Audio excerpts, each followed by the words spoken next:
Hi, I'm Kristen Schmidt. Hi, I'm Mason Fennell. I'm Patrick Stewart. I'm Jordan Kennedy. And we are part of ELCT201, and we have made the hand-cranked Pancake generator as a flashlight. Oh my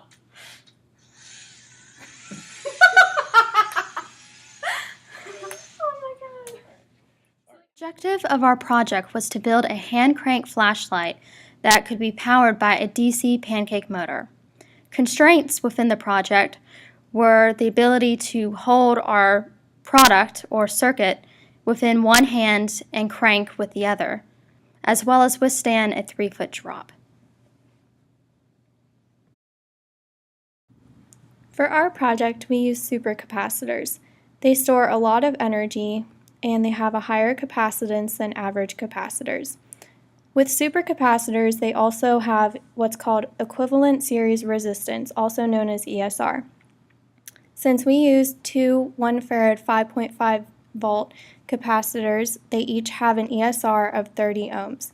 This affects charging time and causes voltage drops on the discharging side of the capacitors. With ESR, it basically means that you have the 30 ohms of resistance with the capacitors. So it acts as an ideal 1 farad capacitor with a 30 ohm resistor in series. We also use the Pancake motor as a generator. Any motor can be used as a generator. We simply just turn the motor manually and it produces voltage. The average voltage that we got from our motor was 30 volts with a max of 45 volts, and that being at 84.375 RPM.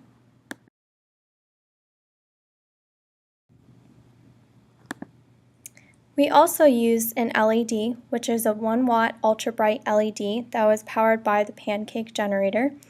We used a single pole, single throw switch, and the switch was used to manually power the LED, and that began discharging the capacitors.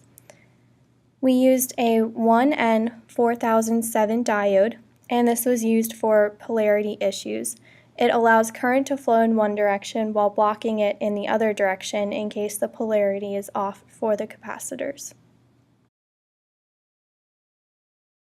We had two capacitors in series, so we used the equation 1 over C1 plus 1 over C2. For RPM, we had 2 pi times the angular frequency.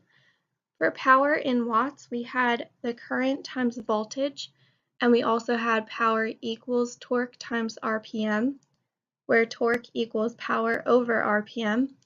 And we had energy in joules equals 1/2 times the capacitance times the voltage squared, and the energy equals 1/2 times the voltage times the charge.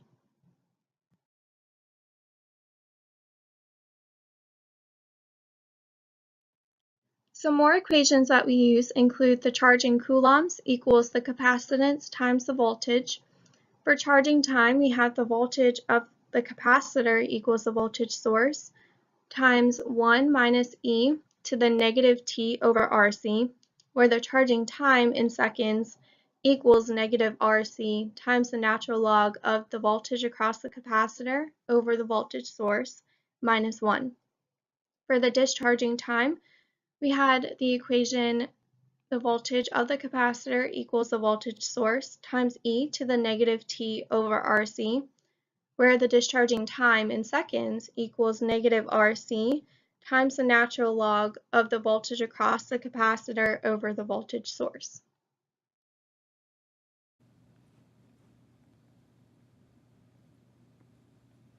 For this project, the following components were used: one breadboard, various 22 AWG wires, one Pancake DC motor, one 1 watt LED, one 1N4007 diode, one single pole, single throw toggle switch, and two 1 farad 5.5 volt supercapacitors. So here we have a DC motor used as a hand crank generator in series with a 1N4007 diode that's used to limit current flow to the forward direction and to eliminate induced back EMF into the motor.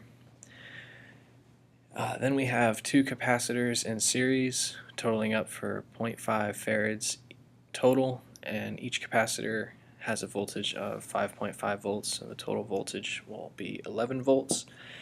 And as these charge, the switch will remain open, and once they have accumulated enough charge, the switch will be thrown and the LED will be lit for a period of about 30 seconds to 1 minute.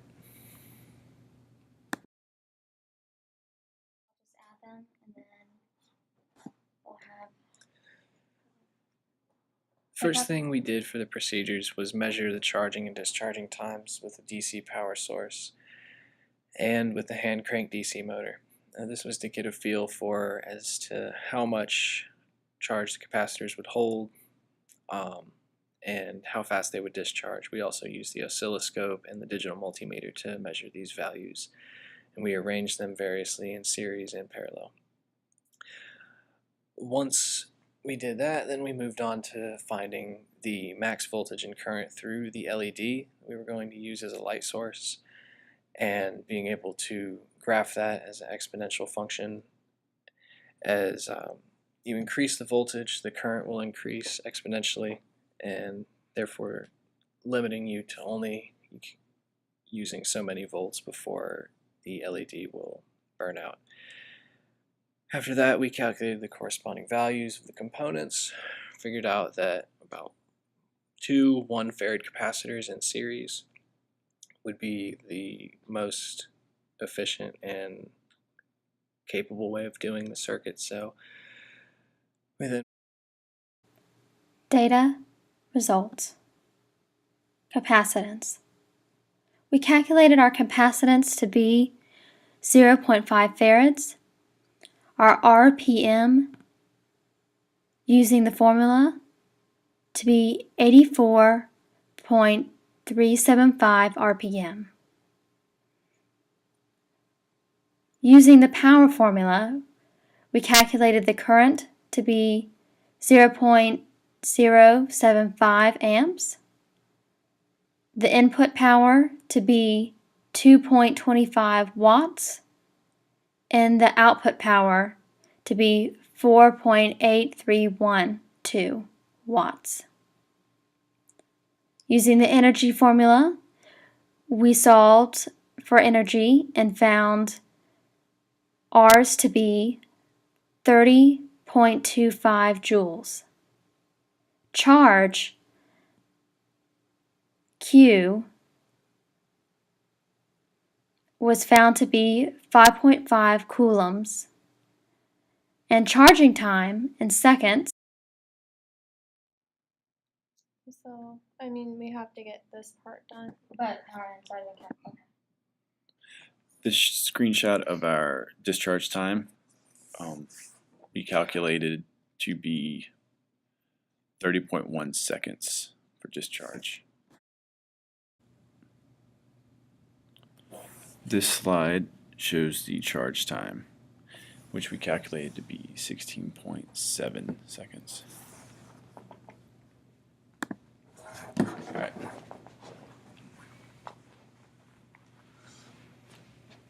we doing it. Yeah. Okay. Let me just set it up.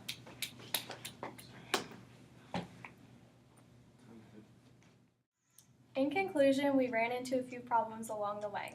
Some of those problems were involved in the building process, such as deciding how we should place the capacitors on the board, whether they be in series or parallel. We also ran into problems soldering the circuit and fitting the circuit onto the generator itself. Someone also stole our DC motor with a hand crank. We were not able to find it. But despite these difficulties, we still had success.